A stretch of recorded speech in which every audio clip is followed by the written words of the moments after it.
नमस्कार दोस्तों, स्वागत है आपका एवन जी के स्टडीज़ में। आज की वीडियो में लेकर आए हैं हिंदी व्याकरण के टॉप क्वेश्चन आंसर जो सभी परीक्षाओं में अक्सर पूछे जाते हैं। अगर आप किसी भी परीक्षा की तैयारी कर रहे हैं तो ये वीडियो आपकी सहायता करेगी, इसलिए वीडियो को आप लोग पूरा देखें। इनमें से जितने भी क्वेश्चन के आंसर जानते हैं प्लीज़ कमेंट बॉक्स में ज़रूर दीजिएगा, और चैनल पे नए हैं तो चैनल को भी सब्सक्राइब ज़रूर कर लीजिए। चलिए आगे बढ़ते हैं। आज का आपका पहला सवाल है, हिंदी के जिन वर्णों का उच्चारण करते समय केवल श्वास का उपयोग होता है उन वर्णों को क्या कहते हैं? आपके ऑप्शन से ए अघोष, बी सघोष, सी अल्पप्राण, डी महाप्राण। सही जवाब है ऑप्शन ए अघोष। हिंदी के जिन वर्णों का उच्चारण करते समय केवल श्वास का प्रयोग किया जाए उन वर्णों को अघोष कहते हैं। अगला सवाल, हिंदी शब्दकोश में क के बाद कौन सा व्यंजन आता है? आपके ऑप्शन से ए ज्ञ, बी च, सी ख, डी छ। बताइए। सही जवाब है ऑप्शन डी छ। हिंदी शब्दकोश में क के बाद छ आता है क्योंकि क्ष एक संयुक्त व्यंजन है जो क और मूर्धन स के मेल से बनता है। अगला सवाल, किस शब्द की वर्तनी अशुद्ध है? आपके ऑप्शन से ए नेनुनासिक, बी छिंद्रान्वेषी, सी गत्यर्थ, डी अंतश्चेतना। इनमें से किस शब्द की वर्तनी अशुद्ध है? सही जवाब है ऑप्शन बी छिंद्रान्वेषी। यह शब्द अशुद्ध है। अगला सवाल, निम्नलिखित में से किस शब्द में स्वर संधि है? आपके ऑप्शन से ए नमस्कार, बी जगदीश, सी भानुदय, डी दुर्लभ। बताइए किस शब्द में स्वर संधि है? सही जवाब है ऑप्शन सी भानुदय। भानुदय शब्द में स्वर संधि है। अगला सवाल, जिस समास में उत्तर पद की प्रधानता हो उसे कौन सा समास कहते हैं? आपके ऑप्शन से ए तत्पुरुष, बी बहुव्रीहि, सी अव्ययीभाव, डी द्वंद्व। जवाब जानते हैं तो प्लीज़ कमेंट बॉक्स में ज़रूर दीजिए। सही जवाब है ऑप्शन ए तत्पुरुष। तत्पुरुष समास में उत्तर पद की प्रधानता होती है। अगला सवाल, मृत्तिका शब्द का तत्सम रूप क्या है?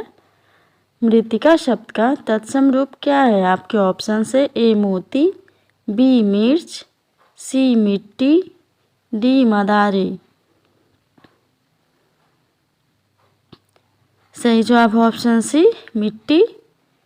मृत्तिका शब्द का तत्सम रूप मिट्टी है।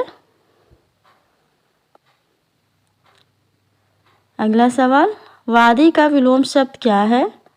वादी का विलोम शब्द क्या है? आपके ऑप्शन से ए अवादी, बी विवादी, सी प्रतिवादी, या डी अनावादी। जवाब दीजिए। सही जवाब है ऑप्शन सी प्रतिवादी। वादी का विलोम शब्द प्रतिवादी है, याद रखिएगा। अगला सवाल है, वसुधा का पर्यायवाची शब्द कौन सा है? वसुधा का पर्यायवाची शब्द कौन सा है? आपके ऑप्शन से ए विपुला, बी सर्वरी, सी धेनुका, डी पयस्विनी। सही जवाब है ऑप्शन ए विपुला।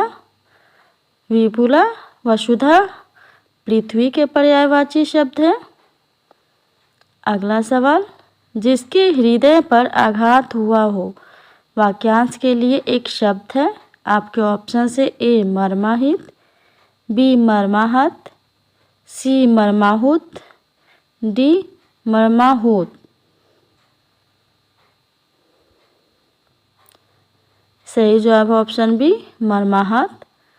जिसके हृदय पर आघात हुआ हो उसके मर्माहत कहते हैं।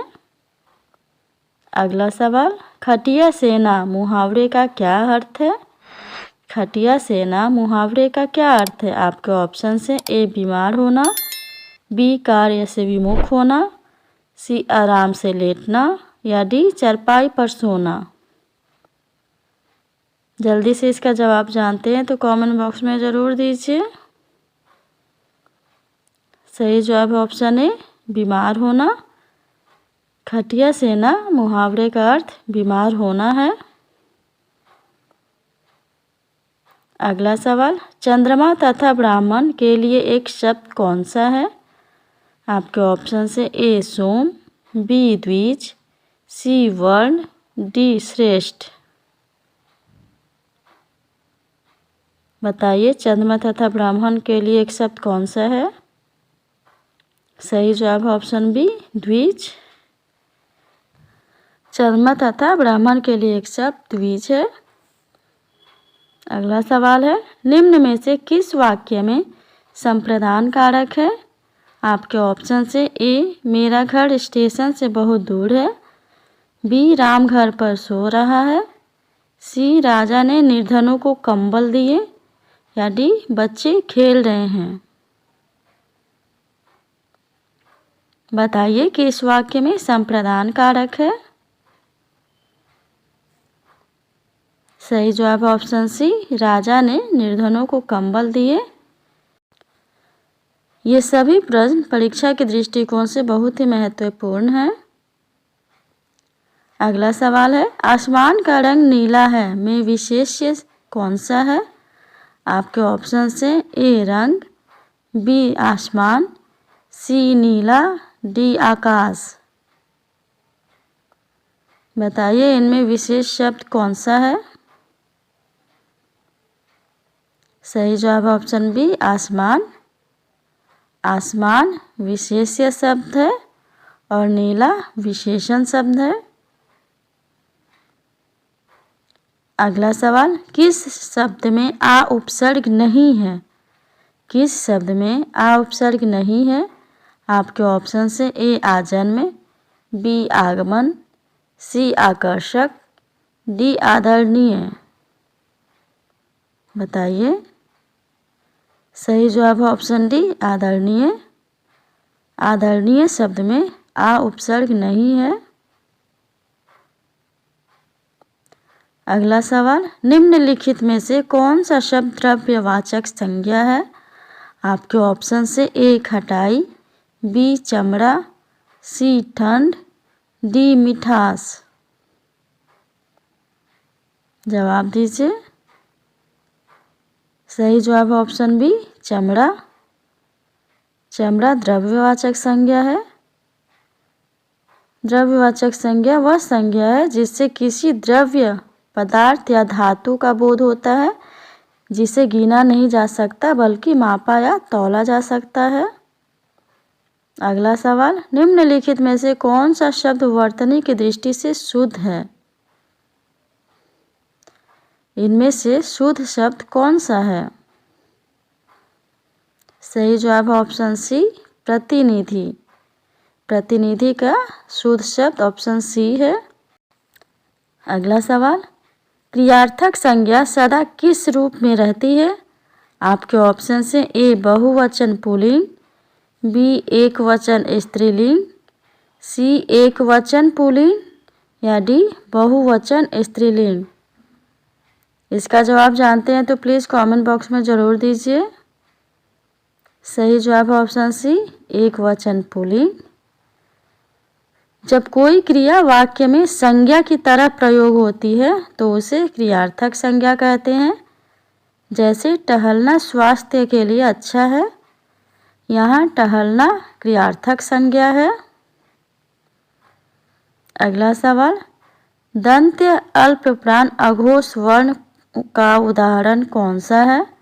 आपके ऑप्शन से ए च, बी त, सी र, डी ट। जवाब दीजिए। सही जवाब ऑप्शन बी त।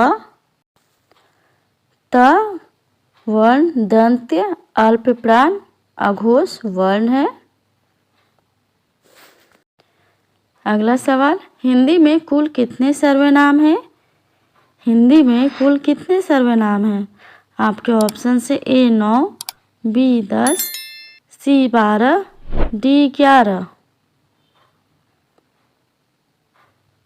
सही जवाब ऑप्शन डी 11।